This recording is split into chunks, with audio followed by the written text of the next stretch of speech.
relação médico-doente tem um efeito terapêutico. E as palavras têm mais efeitos secundários do que os medicamentos. Nós ainda nos lembramos de uma coisa que nos disseram há 10 anos atrás e não nos lembramos do efeito secundário de um medicamento que tomámos há 10 anos atrás. O que realmente me deu este caso, esta situação, foi a confiança de que, de facto, isto não é só os medicamentos, não são só os exames complementares de diagnóstico, é a relação que eu criei com o doente que faz a diferença no final do dia.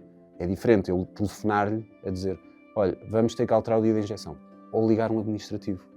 Portanto, a relação que ele criou foi comigo e ele confia em mim.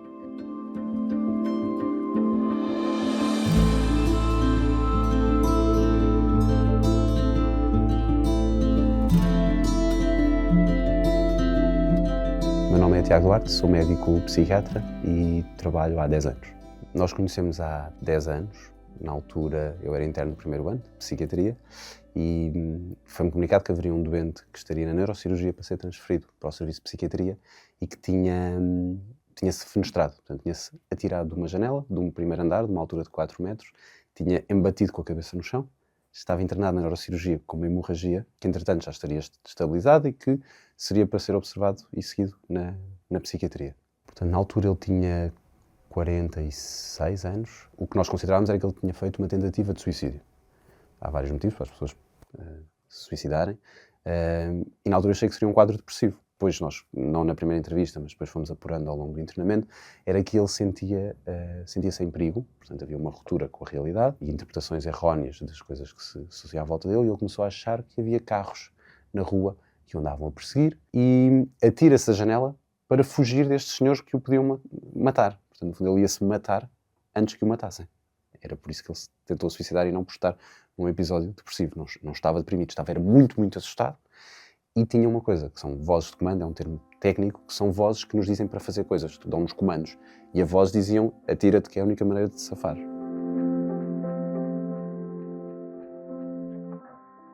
O que nós apurámos era que ele tinha uma esquizofrenia, no sentido em que havia sintomas psicóticos e outra coisa que são sintomas negativos, ou seja, um retraimento social, uma ausência de motivação, um isolamento marcado, uma vida quase solitária, viver em casa dos pais, sozinho, sem trabalhar. Conseguimos também, à medida que fomos fazendo entrevista também com o pai, com a mãe, também uma irmã, perceber que ele, no fundo, os sintomas teriam começado pelos 20 anos, na altura também por uma tentativa, ou seja, o primeiro contato com a psiquiatria foi também por uma tentativa de suicídio. Foi observado, teve um internamento curto, teve alta e passou a ter um seguimento em psiquiatria. O seguimento esse foi altamente errático.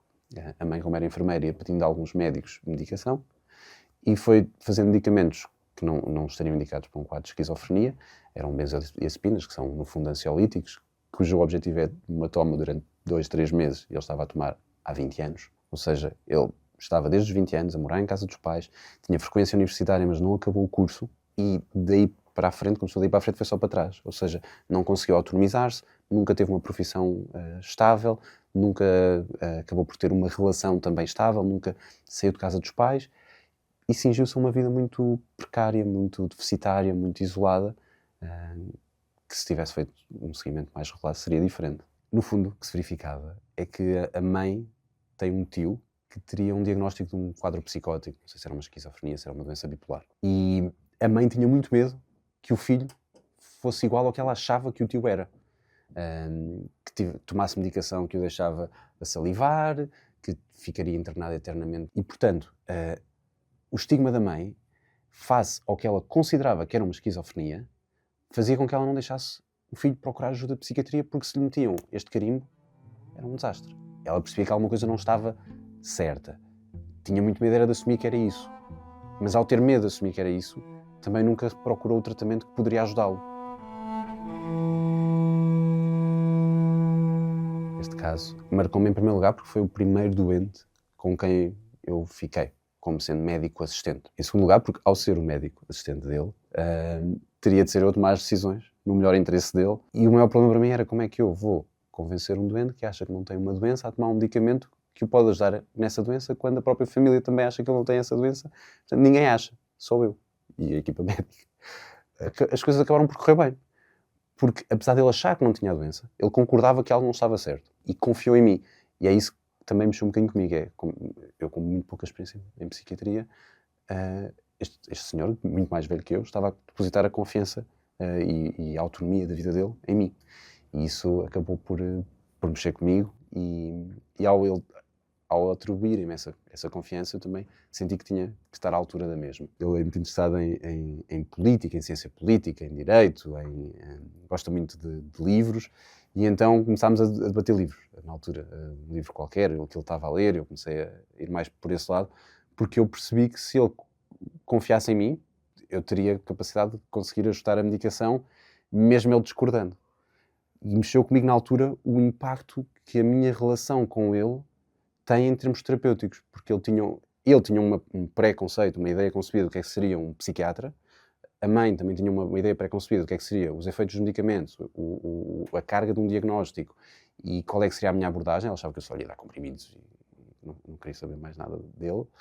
E de facto não foi isso que aconteceu. Ou seja, é uma relação muito empática, ele pergunta-me pela minha família, preocupa-se comigo, ficou muito contente quando eu fiz o exame de saída, quando depois passei a ser psiquiatra, até me levou uma prenda, ou seja, ele de facto reconhece que eu o ajudo.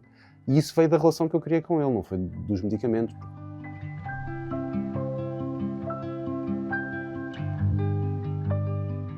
Estamos numa fase em que ele já está a fazer há 4 anos a medicação injetável, tem estado muito bem, agora está a ajudar numa oficina, a ir buscar peças que o senhor pede e assim. Ele sente-se útil e isso traz-lhe prazer, dá-lhe autoconfiança, dá-lhe sensação de cumprir uma utilidade para a sociedade que o faz sentir bem. Está confiante, tem uma relação e a mãe, atualmente, à data de hoje, 10 anos desde esse internamento, já concorda que ele de facto tem uma esquizofrenia. E concorda que a esquizofrenia não é o que ela achava que era.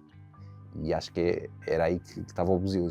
Ela achava que era uma doença dilacerante, que não tinha tratamento e que não é. E através do filho ela também percebeu isso.